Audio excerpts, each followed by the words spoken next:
everything seems calm in a tropical forest, when in fact an all-out fight is being waged by two great empires, plants and insects. The opposing forces are formidable, pitting over 3/4 of all known life forms against each other. The insects attack on all fronts. The plants retaliate by poisoning their sap or, like this carnivorous pitcher plant, by turning the tables on the insects. For millions of years, the process of evolution has given rise to more and more specialized insects and plants which can no longer live without each other. A fascinating great alliance which would change the world.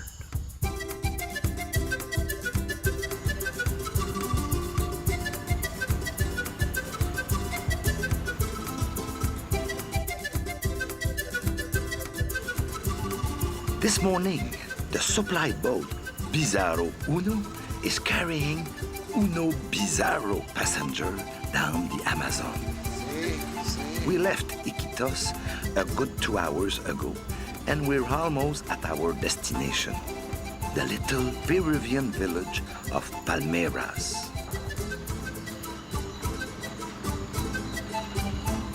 It's no accident that this village bears the name of a tree.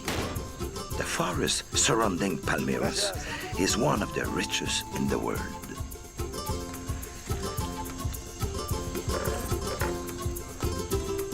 The village leaders confirm that there are many, many insects in the great forest and show me the paths to take. There's no better place to start our study on insect-plant relations.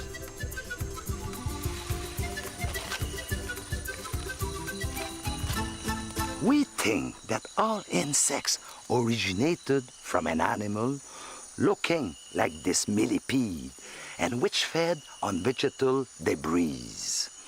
With such an ancestor, it's not a surprise if all primitive insects ate plants only. These vegetarians reigned supreme for millions of years, despite the appearance of many insect predators. Today, over 50% of all insect species still eat only plants.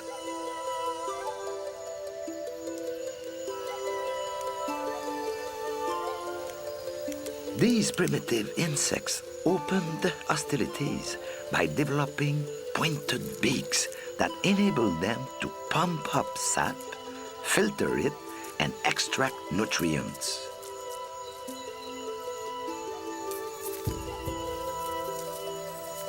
Leafhoppers and aphids still feed this way today.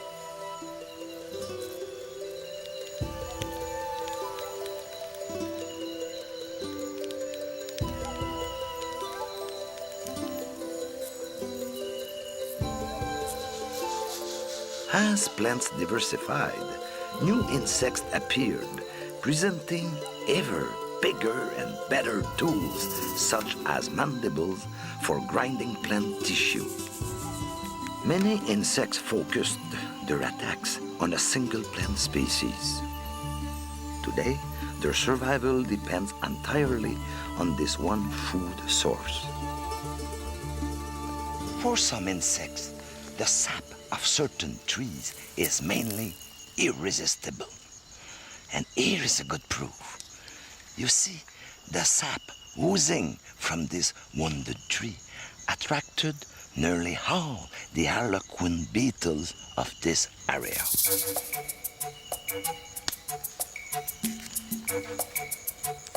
How did these big beetles find this damaged tree? Harlequin beetles are perfectly capable of flying, so they can patrol vast areas. But they did not locate their favorite tree with their eyes. Their powerful antenna detected the subtle scent emitted by the sap from far away. When the damaged tree is a species that harlequins especially like, a huge crowd of these beetles will converge on it. The males take advantage of the occasion to court the females and mate with them.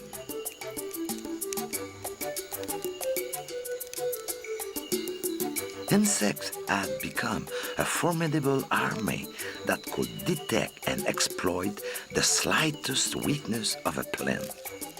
But the plants would fight back.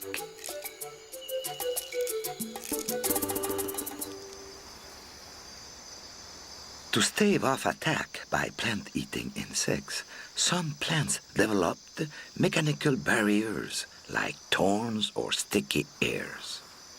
Others produced tough leaves with a waxy coating. But the decisive moment in the battle was when the plants invented the ultimate chemical weapon: poisonous sap.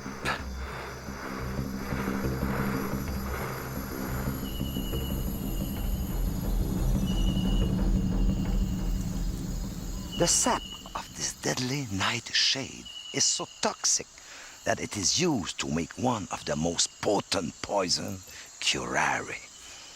Now, just look at these leaves. They have been eaten by a cricket. Toxic plants repel most insects, but there's always one little devil that develops a tolerance to the poison.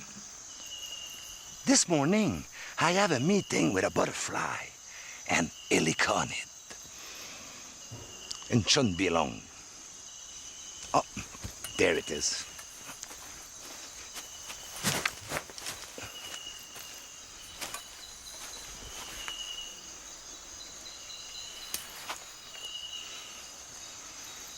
What did I tell you? Heliconid. But I confess, this butterfly didn't come here for me, but mainly because it was much interested by this plant, the passion vine. Don't be fooled by these pretty flowers. The leaves of this vine contain deadly cyanide. And yet, a heliconius caterpillar is feasting on them. Suicidal tendencies? On the contrary, survival tactics. As they evolved, these caterpillars became immune to the poison.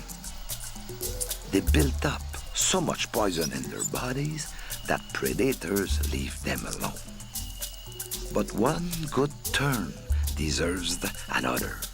As adults, the butterflies collect pollen grains, fertilize the plant, and so help the passion vine survive. Obviously, the plant does not let the caterpillars destroy it completely. It has devised intriguing ways to control their population. Some butterflies, for example, avoid laying their eggs on a leaf where other eggs are already glued. Through one of those amazing little tricks of evolution, passion vines have come to produce little protrusions that look exactly like heliconid eggs and fool the butterflies. The passion vine has another defense system. If you look closely, you will see an army of tiny mercenaries, ants. These ants patrol the surface of the leaves, chasing away intruders and attacking the caterpillars as soon as they hatch from the egg. The plant rewards its defenders by producing a delicious sweet liquid.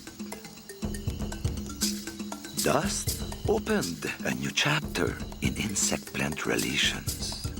In some cases, yesterday's enemies became today's allies.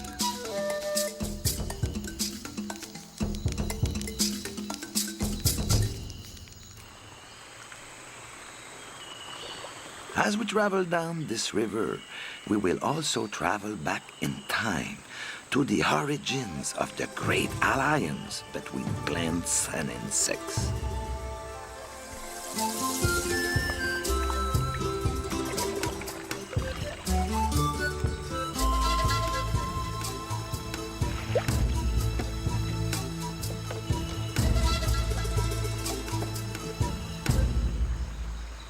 Why are flowers so beautiful? To inspire the poets? Or help us win the heart of a loved one? Not at all. Flowers have only one purpose in life: seduce insects.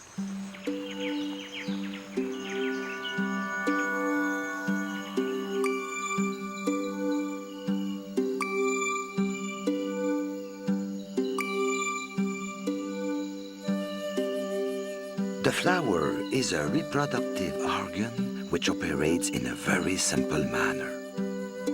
A tiny grain of pollen is emitted and must land on another flower of the same species over a distance of hundreds of yards. A pretty random strategy for a life form that is unable to move. Fortunately, the flower is also a sophisticated marketing tool.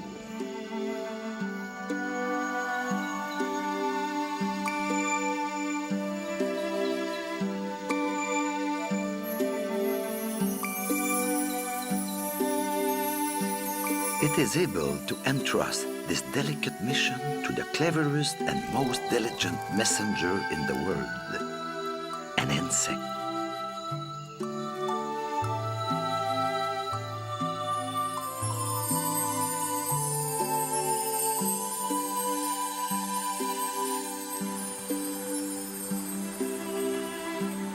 The first insects to sign a mutual assistance pact were probably the sturdy beetles, well before the arrival of more refined pollinators like butterflies and bees. Even today, some primitive plants like the giant Amazonica water lilies count on their traditional allies to transport their pollen. This flower is a beetle prison. But don't worry, the inmates are pretty well treated. They have plenty to eat, live in heated cell, and better, they are released after 24 hours.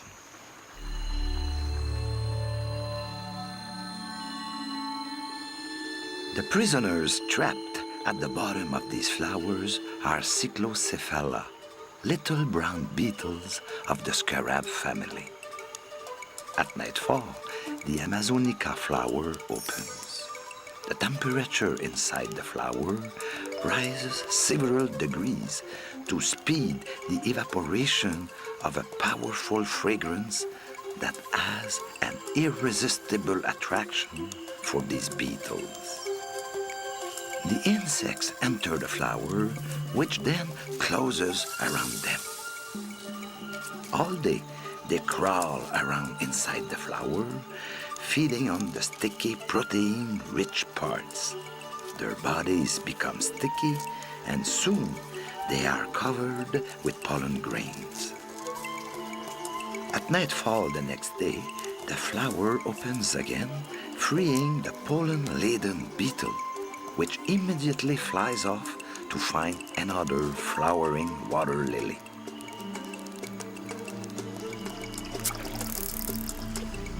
Then the cycle begins again, with the beetles finding food and shelter, and the plant obtaining the precious pollen grain it needs for fertilization. The fertilized flower stops emitting fragrance.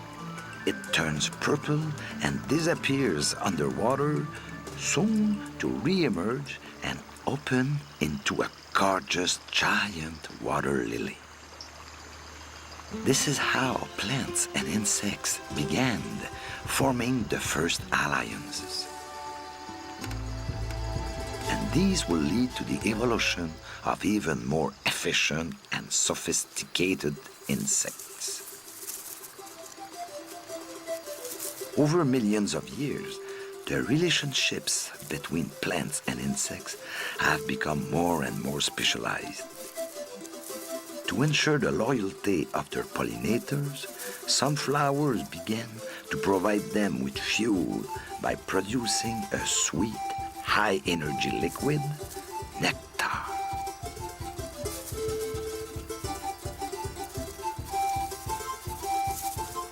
No foods themselves, butterflies developed a proboscis that allowed them to drink this nectar. Wanting to give precedence to their most efficient messengers, some plants hid their nectar in deep cups.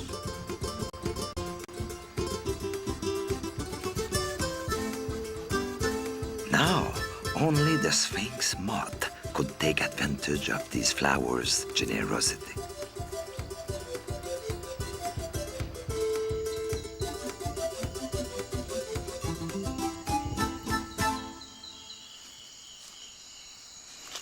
The elongated mouth parts of the Sphinx moth and the deep flowers they prefer didn't just appear overnight. Every generation, minute changes occur, continuously refining the relationship between one species of insects and plant.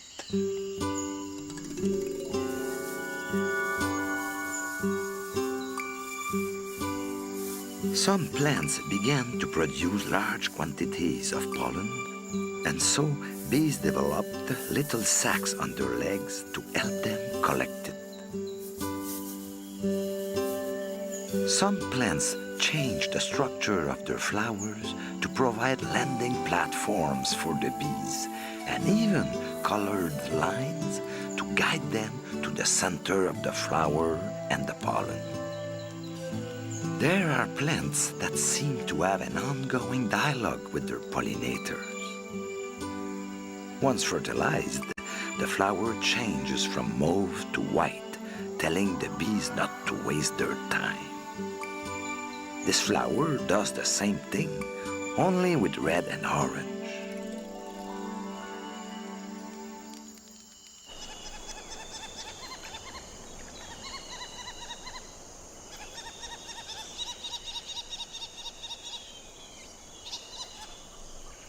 The tropical forest is a vast labyrinth where two plants of the same species may be growing hundreds of yards apart. The situation is particularly critical for rare plants like orchids. Luckily, these plants struck a lifetime deal with the world's top pollinating insect. These are orchid bees, shiny, sturdy, and tireless, and some of which can live up to 6 months. The males spend their entire lives shuttling from one orchid to another. With this trap, I will try to catch some orchid bees. They are the most sophisticated pollinating insects. In fact, they are not attracted by nectar, but mainly by specific odors that entomologists have succeeded in synthesizing.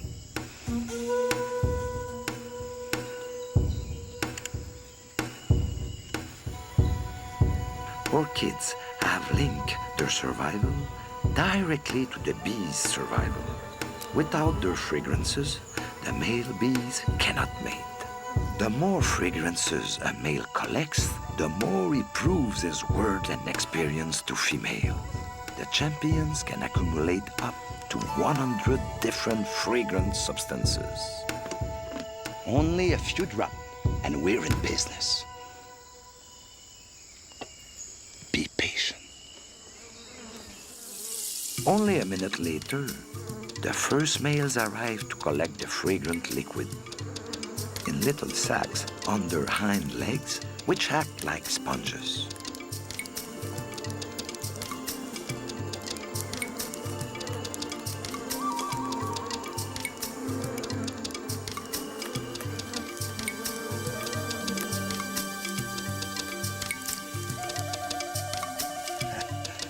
Just look at all these perfume addicts.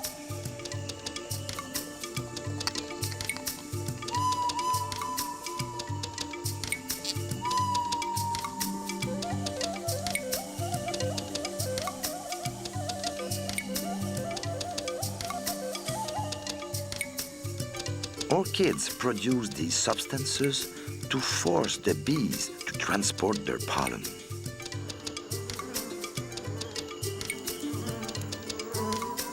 Their flowers hide clever mechanisms that stick little lumps of pollen on the visitors. They are the two yellow balls we see on the back of this male. Over 80% of flowering plants now depend entirely on insects for their pollination. But there are even more surprising mutual coexistence pacts.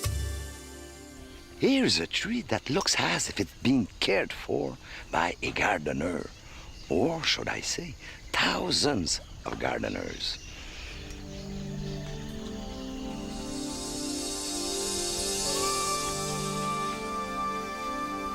It's a cecropia, and the gardeners are Azteca ants. At the slightest vibration, hundreds of these ants appear as if by magic. No wonder their colony is located right inside the hollow branches. The Aztecas defend their tree fiercely against termites or anything else that might hinder the cecropia's growth. Let's see how the ants react if I tie a small fragment of moss onto this branch.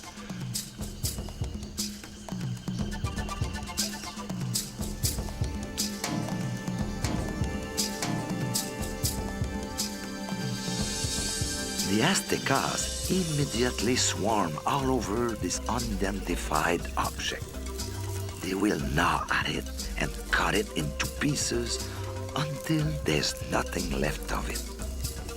Nor do the ants give any vine or other parasite plant a chance to take root on their host. The slightest suspicious growth is immediately torn to shreds. Ants are so important to the cecropia tree that it even feeds them. You see here, at the base of each leaf, tiny protein-rich grains are produced, which ants collect immediately. These grains have no other purpose than to feed the ants, which tuck them away in tiny storerooms in the tree trunk. The cecropia even allows the ants' herds of aphids to suck its lifeblood. The aphids are not strong enough to pierce the bark of the tree, so the ants place them on the tender inner walls of branches. Here they can suck up the sap with their little pointed beaks and produce drops of sweet liquid the Azteca find very appetizing. Aztecas can only establish their colonies in cecropia. Without those hands, the cecropia tree is immediately attacked by plant eaters. This is one of the most remarkable pack of mutually assured survival between plants and insects. Ultimately, we are all parasites of plants, but it's the insects that have gained the most from their alliance with plants. They have become the most diversified of all the animals, which has given them a clear advantage in the great game of survival.